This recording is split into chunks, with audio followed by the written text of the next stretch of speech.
Шаршенбек Үмөталиев Залкарга төөлүк таазим. Ленинчил жаштын бетинде Алыкул Осмоновдун музейин ачылгандыгы жөнүндө окуп бир топ ыраазы болдум. Жалпы журтунун дилинде түбөлүк жашачу акынды ошентип эскерүү, кадырын дагы көтөрүү ыйык парзыбыз. Алыкул жөнүндө айтуу мен үчүн бир эседен оңой болсо, бир эседен кыйын. Оңойлугу ушунда: анын керемет поэзиясы туурасында сүйлөөгө кенен-кесир жол ачат, тунжурап жаткан дүлөй сезимди ойготуп, адамга канат байлап кең дүйнөнү искусство дүйнөсүнө чабыттоого шыктантат. Зор нерселерге талпынтып көңүлдү бийлеп алат, кыялдантат. Поэзиянын мен деген пирлери менен сырдана кылат. Классика жөнүндө, поэзия жөнүндө, махабат жөнүндө сөз козгоого чакырат. Жүрөк беренелерин дирилдетип, ар адамдын ары жагында катылып жаткан купуя сырдуу коңгуроосун кытыгылап күүгө келтирет.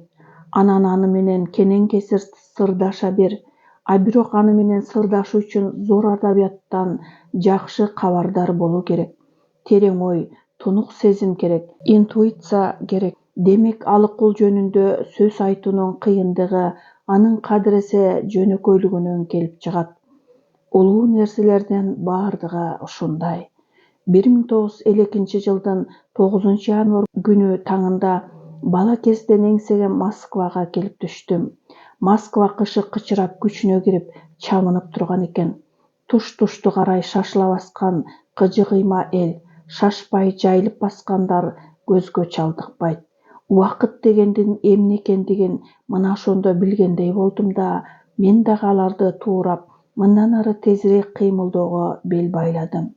Бирок саат араң эле 6 болуптур. Мекемелер эми 3 сааттан кийин ачылат. Мен Максим Горький атындагы бүткүл дүйнөлүк адабият институтунун аспирантурасына өтөйүн деп баргам.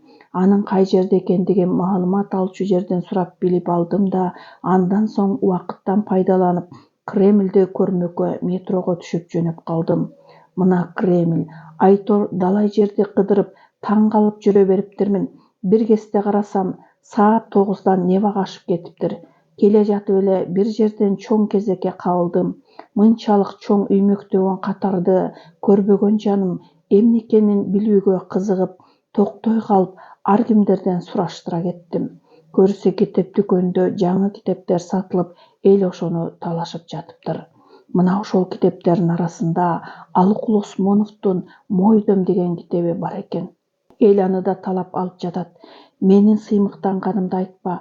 Ушул өзүбүз анча баа бербей жүргөн Алыкулду ушинтип талап жаткан соң, мында бир чоң чыгармачылык мандем бар экен го деген ойго келдим. Чындыгында бул китептин чыкканына 1 жыл болгон. Анда эмне үчүн кеч сатылып калды? Анын себебин кийин Алыкулду иликтеген соң барып гана билдим. Көрсө, Алыкулдун ушул китеби чыккан соң анын бир партиясы сатылбайбы? Анан ал бат эле эң жакшы баага ээ болот. Аты дүңгүрөй баштайт. Фадеев Алыкулду классик акын катарында баалайт. Анан аны москвалыктардын талабы боюнча мамлекеттик сыйлыкка көрсөтүү боюнча СССР Жазуучулар союзунун чечимин чыгарууга жетишет. Мындан соң биздин сунушубузду сиздер да колдоңуздар. Тезинен сунуш чечимиңерди бизге жибериңиздерди өтүнөбүз деп официалдуу түрдө Кыргызстан Жазуучулар союзуна кагаз жиберген экен. Мен ушул документтерди өзүм окуп чыгып таң калгам.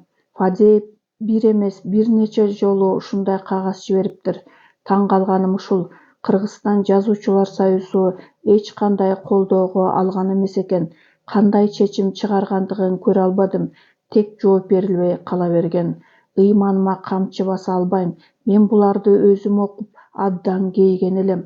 Суук колдор жок кылып жибербесе, мына ошол документтер дагы эле тийиштүү архивдерде сакталган болушу керек. Эми түштөн кийин ар кимиси өзүнүн Алыкулга кандай жакын экендигин безелент жазып жатышат. Анысы жакшы деңизчи, а бирок ал кезде алар кайда эле? Эмне себептен нечен жылдар бою Алыкулду көрмөксөн болушту? Чынында далайлар Алыкулдун аты элге алынып кеткенден кийин гана сүйлөшө башташтыбы?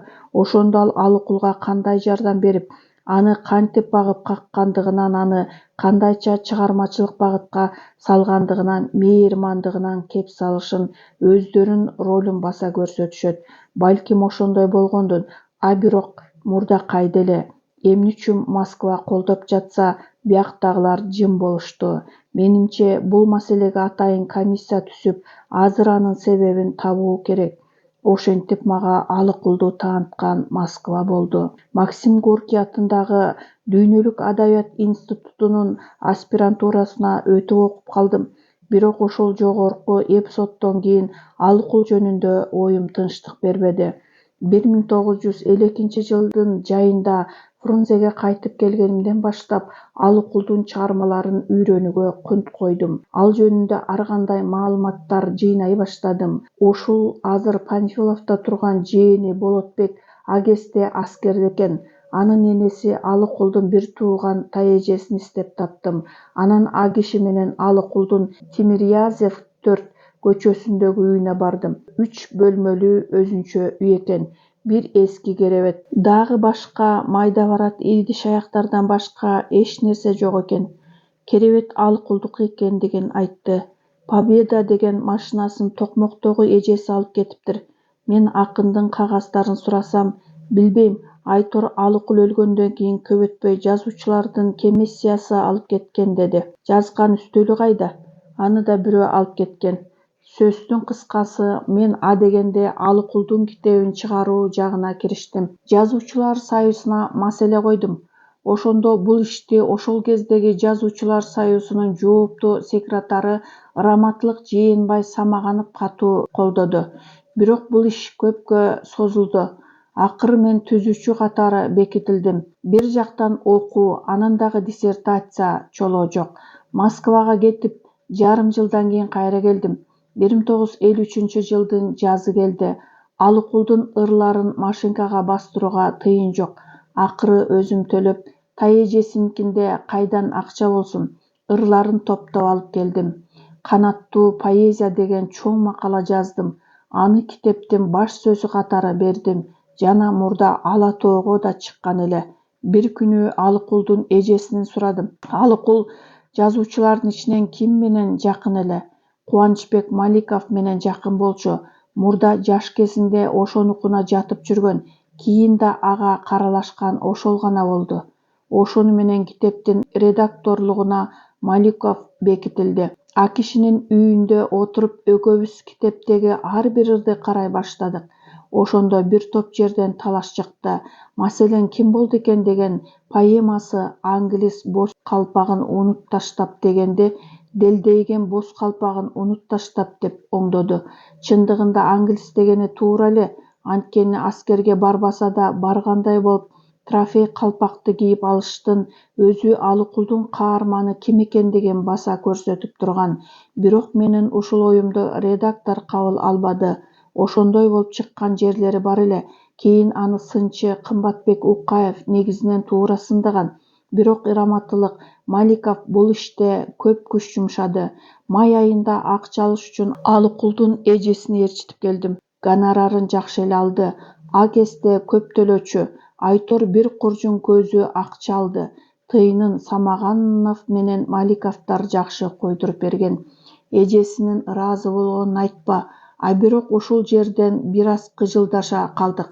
Мен Алыкулдун ушул акчасына чейрегинен азыраагына ага аларчадагы көрүстөнүн үстүнө эстелик салдыралык дедим. Караңгылык курусун, өкмөт салдырсын деп кыйылып туруп алды.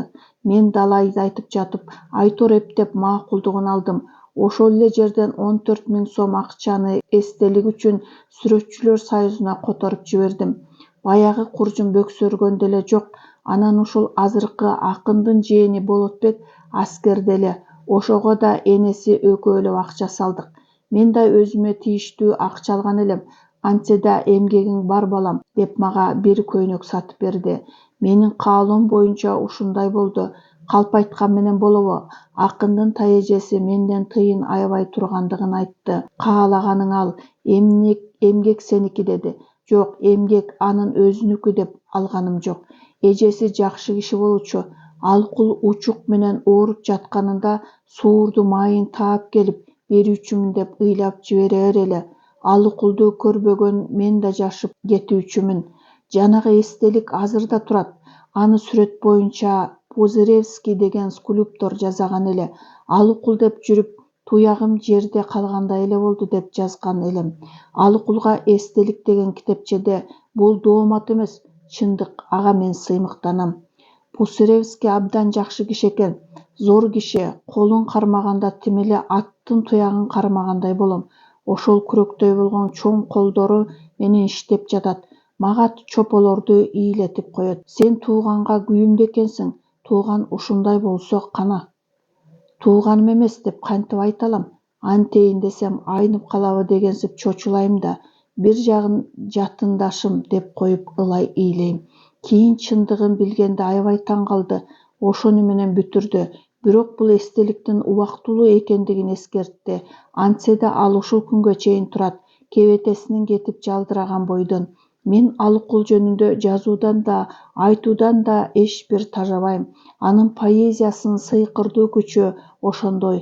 Алыкулга келгенде бөтөнчө шыктанып кете турганымды жашыра албайм. Менимче азыркы таланттуу акындардын кыйласы Алыкулдун мектебинен өсүп чыкты десем жаңылбайм. Эрнист Турсунов, Бексултан Жакиев, Жолдошбай Абдыкалыков, Мариям Буларкиева, Эсенкул Ибраев, Жапаркул Алыбаев, Жалил Садыков, Өңдүү Биргестеги университеттин жаштары. Алыкул дегенде ак эткенден так этишчү. Алыкулдун чыгармачылыгынан курстук же дипломдук иш жазышкан эле. Алардын көпчүлүгүнө илимий жетекчи катары иш алып баргандыгыма сыймыктанам. Азыр бу жолдоштор Кыргыздын беделдүү жазуучуларынан болуп калышты.